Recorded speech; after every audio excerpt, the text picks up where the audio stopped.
De um lado, uma crise econômica e um país que precisa de empréstimos urgentes de 35 bilhões de dólares a fim de evitar uma falência estatal. Do outro, uma crise política causada por um problema de identidade. Se aproximar da União Europeia ou ser parte do plano de Vladimir Putin de construir uma União Eurasiana. Os ventos sopram a favor da oposição ucraniana. Mas durante quanto tempo? Qual a importância da Ucrânia como peça-chave na geopolítica mundial? Existe risco de o país se dividir? Essas são algumas das perguntas do Sem Fronteiras desta semana. The Euromaidan movement is broader than just the far right. So this is the way I think of it. It's an evolution. First, it started with people who were normal citizens, genuinely frustrated with the president's inaction on the European Association Agreement, and then also with the issues of corruption that have been rumored for quite a while. The next phase of the movement in late December was when members of parliament and parliamentary parties joined the political opposition. These are the people that then the West decided to negotiate with an interim agreement. They were the ones who decided to speak on behalf of the Maidan and to try to reach an agreement with the government for further concessions. That didn't work, and by the beginning really of February, what happened was that the radical nationalists, the most extreme faction in favor of armed intervention, took charge of the movement and basically pushed it over into challenging the government and being able to perform and accomplish this coup d'etat. Now, they're not very numerous, but that doesn't matter, because this success has put them in the driver's seat.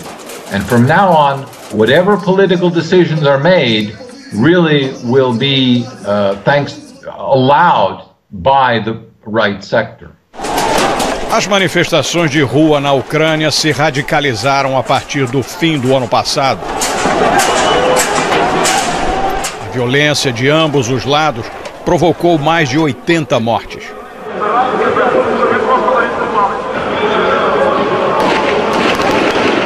Protestos contra o regime em Kiev, aos poucos ganharam caráter de revolução. E o governo de Viktor Yanukovych caiu. O parlamento designou seu líder para ocupar temporariamente a chefia do governo, até que novas eleições presidenciais se realizem, em princípio, dia 25 de maio. A casa do presidente deposto e fugido foi invadida e revelada ao público em toda a sua vulgaridade e ostentação de estilo oligarca nouveau, produto do desperdício de dinheiro público. Os protestos na Ucrânia, sobretudo na capital Kiev, se aceleraram quando o presidente rejeitou um programa de aproximação comercial e diplomática com a União Europeia. Yanukovych optou por aceitar a ajuda da Rússia, que se dispôs a comprar 15 bilhões de dólares dos desvalorizados títulos ucranianos para ajudar a pagar a dívida externa do país. Por causa do caos político agora, a ajuda de Moscou foi suspensa. Os habitantes da metade ocidental e pró-europeia da Ucrânia não gostaram da preferência de Yanukovych por Moscou, centro político que controlou o país durante 70 anos de comunismo soviético. Manifestantes saíram às ruas da capital em protestos contra o governo, acusado não só de subserviência ao Kremlin, mas também de corrupção e incompetência para resolver os problemas da Ucrânia.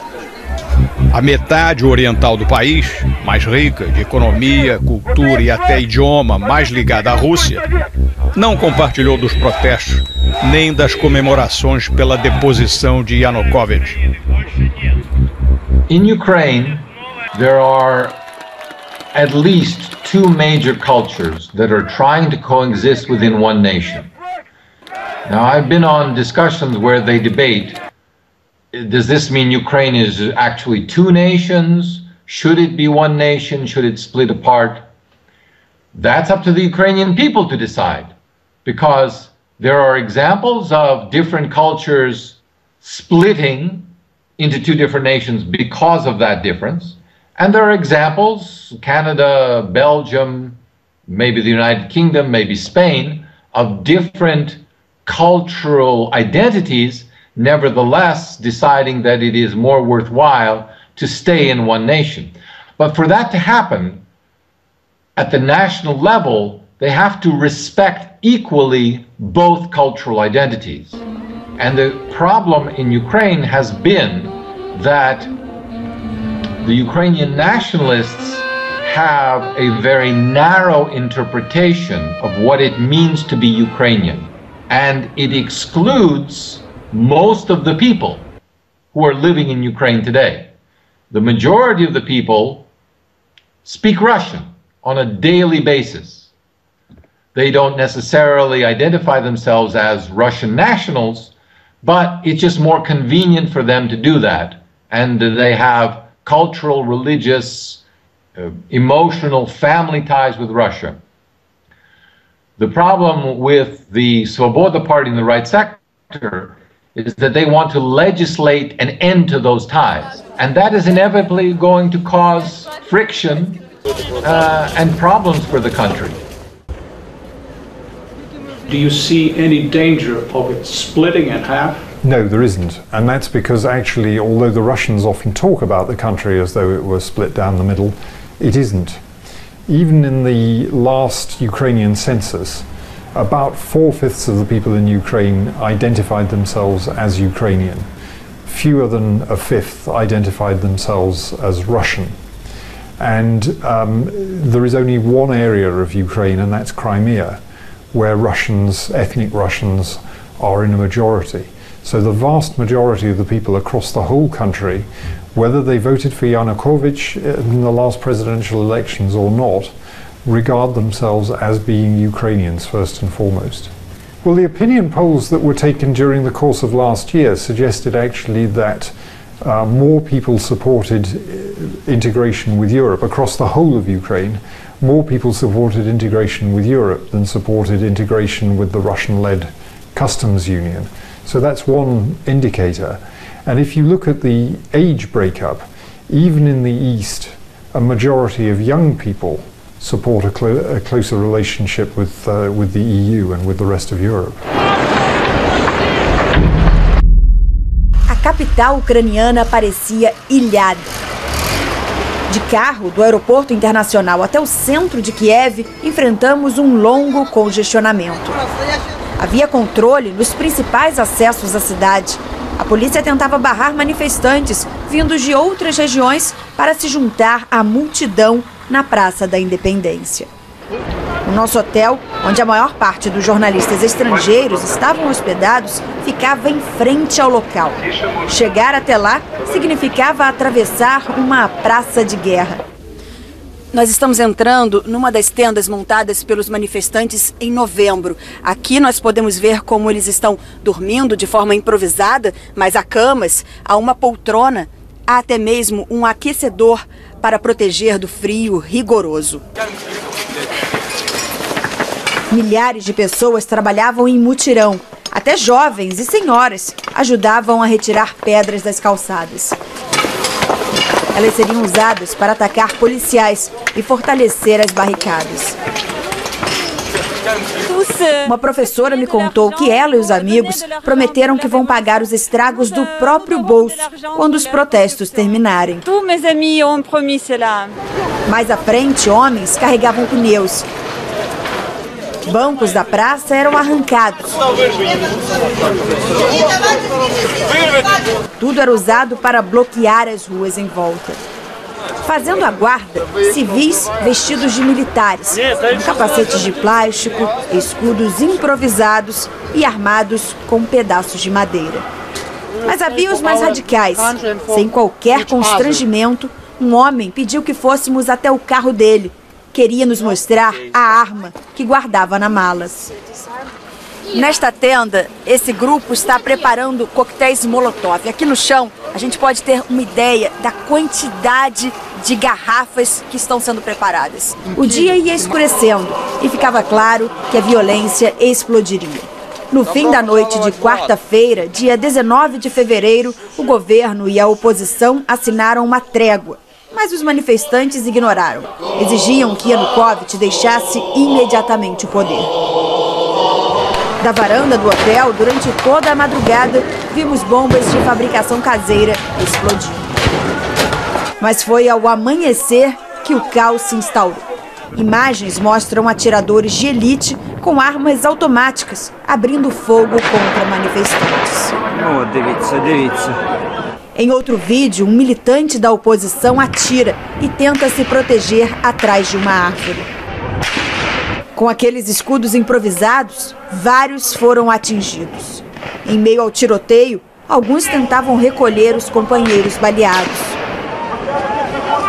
O hotel onde a imprensa internacional está concentrada, no centro de Kiev, acaba de virar uma espécie de ambulatório. Muitos feridos estão sendo trazidos para cá para receber os primeiros socorros. Flagramos 3 socorristas se alternando, tentando salvar um homem. Não conseguiram. Em poucos minutos, o saguão do hotel parecia um necrotério. Contamos 11 corpos na recepção. Passamos 24 horas em Kiev e presenciamos o dia mais sangrento no país desde o fim da União Soviética. Durante a crise política, 3 personagens apareceram com força: o presidente Yanukovych e os opositores Yulia Tymoshenko e Vitaly Klitschko. Yanukovych entrou para a política nos anos 90, após o fim da União Soviética. Em 1997, tornou-se governador de Donetsk, província onde nasceu, na parte leste e pró-Rússia do país. Candidatou-se à presidência em 2004 e venceu no segundo turno. Mas as denúncias de fraude eleitoral levaram os ucranianos às ruas. Ocorreu então a chamada Revolução Laranja. O nome se devia à cor usada pela oposição e pelo candidato à presidência Viktor Yushchenko. O resultado foi anulado e Yanukovych derrotado na nova eleição. Mas ele voltou em 2006, favorecido pela forte disputa interna que corroeu a coalizão governista, liderada por seus maiores rivais então, Yushchenko e Tymoshenko. Em 2009, Yanukovych disputou novamente a presidência. Acabou derrotando Tymoshenko no segundo turno, no começo de 2010. Ela era a primeira-ministra e alegou que houve fraude na eleição. A justiça ucraniana chegou a suspender os resultados, mas acabou validando a vitória de Yanukovych. Tymoshenko foi processada por corrupção, cumpriu pena e só foi libertada agora que o governo caiu. Outro possível candidato à presidência é o ex-campeão de boxe Vitaly Klitschko, que despontou como líder e negociador em meio aos protestos de rua. Não se sabe ainda para onde irá o apoio político dos influentes oligarcas ou bilionários ucranianos que agora precisam recompor suas alianças. Klitschko, I think, has a certain level of credibility. He is not your typical boxer. He's very articulate. He is an intelligent man with a doctorate. He's somebody who I think does actually carry conviction and have a certain level of support, which will have to be tested in the elections. Yulia Tymoshenko, obviously, she played a pivotal role in the 2004 revolution. but I think it was noticeable that she was not greeted with enormous enthusiasm when she appeared on Maidan over the weekend after the fall of Yanukovych. And I wonder whether in some ways she's become, yesterday's politician. She didn't have a particularly good record as Prime Minister. She didn't produce effective economic reform or growth during her time. So it's questionable that she will have quite the level of support that she might have had 6 or 7 years ago. Putin autorizou manobras militares russas na fronteira com a Ucrânia. Um gesto que despertou pelo mundo preocupações com uma possível escalada da crise.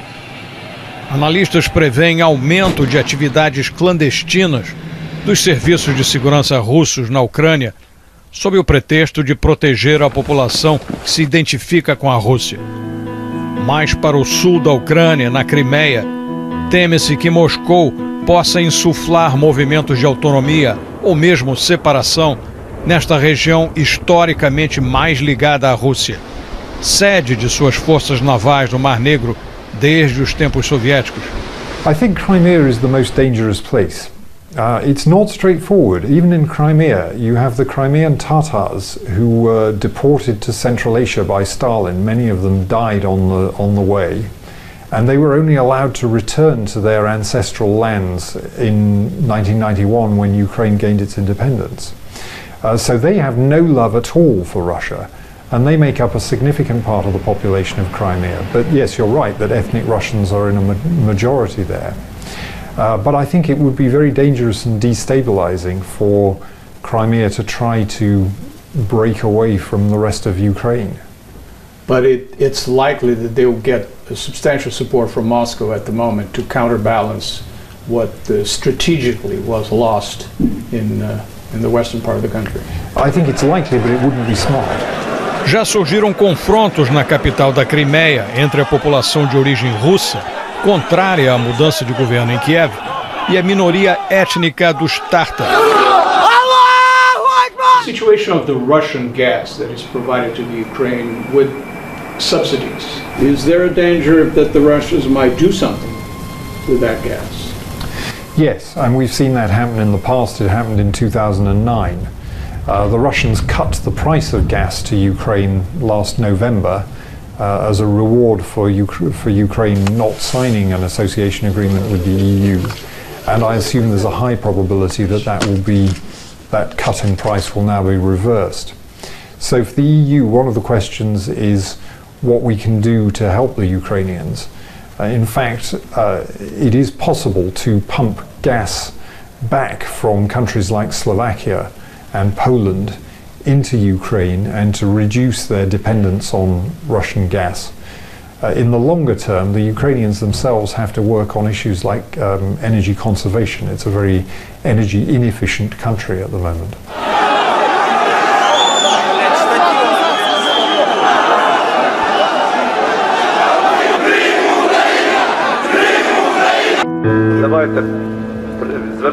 Estão os Estados Unidos apoiando os neonazistas na Ucrânia? Pergunta a manchete do influente site de jornalismo Salon. Há poucas semanas, antes da queda do governo ucraniano, os russos vazaram na internet a gravação de uma conversa entre a subsecretária de Estado, Victoria Nuland, enviada de Obama para negociar com a oposição local, e o embaixador americano na Ucrânia. A gravação ficou famosa porque a diplomata usa um palavrão para dizer: quero que a União Europeia se ferre. Fuck the EU.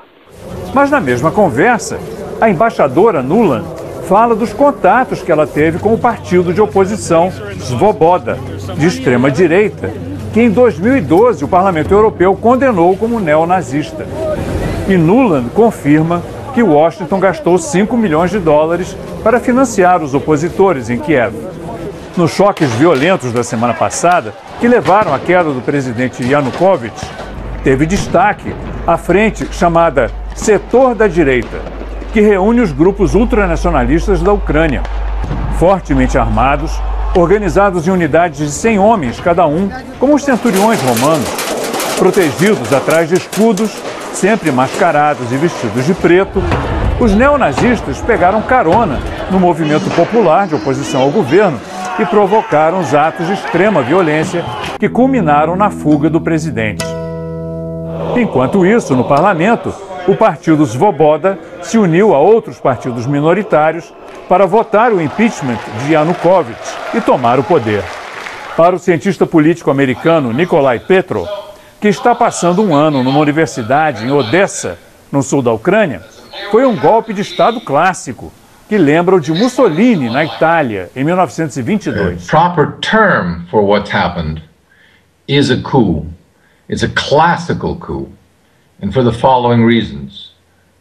Under the Constitution, the president may resign or be impeached, but only after review of the case by the Constitutional Court and a vote by a 3/4 majority of the parliament. Obviously, that didn't happen. As a matter of fact, there was less than a 3/4 majority even in the parliament at the time. So instead, what they did was they held an extraordinary session with a minority of the members of the parliament under the chairmanship of the Svoboda Party, which is one of those parties that is in Europe viewed as of the far right. And it was this rump parliament that declared that the president had self-removed himself from the presidency. Now, on the one hand, we can call it whatever we want, but on the other hand, it's almost irrelevant at this point. The question really should be now, will this parliament reach out to the rest of the country and try to bring them back into the political process, allow them to participate, or will they exclude the east and the south of the country and try to dictate to them whatever it wants? One of the inspirations or frustrations underlying the street unrest is the gross poverty of the population and the injustice of the way some people are living compared to others. This situation, of course, is not unique to Ukraine. The Euromaidan hopes to change that.